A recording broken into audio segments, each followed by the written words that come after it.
Assalamu alaikum warahmatullahi ta'ala wa barakatu. Kuna tare da taku yar gani kashe nan kwasa ta jihar Kebbi mai kuri da jakadan Kebbi injiniya Abubakar Sadiq Argungu. Ana ta rubuce-rubuce akan network ana cewa wai yar gani kashe nan kwankwasa ta mutu, wasu kuma suna cewa yar gani kashe nan kwankwasa tana asibiti. To wannan duk ƙarya ne, duk jita-jita ce. Ta yadda da ƙaddara, ta yi imani da ƙaddara, ta yadda da Allah shi yake ba da mulki ga wanda ya so kuma shi yake hanawa. Kuma na yadda da cewa duk ɗan siyasa yana tare da nasara kuma yana tare da faɗuwa.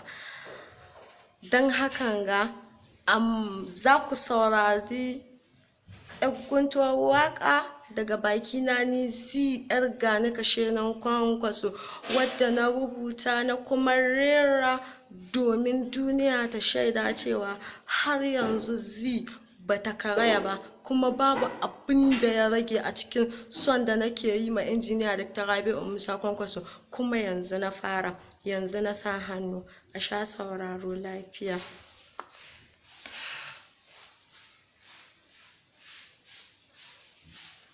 Ya Allah, sa'a bisa sa'a ta mamaye dukan lamari ne. Kowa kwankwasa ba ya biya da sharri ko ya san kana maki ne. Mai sharri ka bari dan gobe, dan kwakwa kaza ka ci danya. Bindin akuya tonan asiri ne, an delika bai ɓoye komi ba. Gagara ba don har yau kwankwasa kai adda mai yawan jama'a baka raina kowa ba.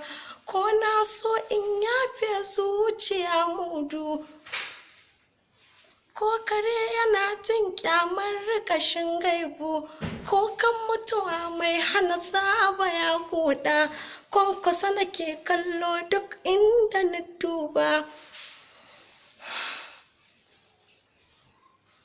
Amana sai ɗan amana. Ta kwankwaso ce kawai da jakadan Kebbi injiniya Abubakar Sadiq, dattijon arziki, mutumin kirki, uban gidanmu, uban kwankwasawan jihar Kebbi, da kai muka alfahari dan amana sarkin Kebbin Argungu jakadan Kebbi. Ubangiji Allah ya dafa mana kwankwaso kawai. Amana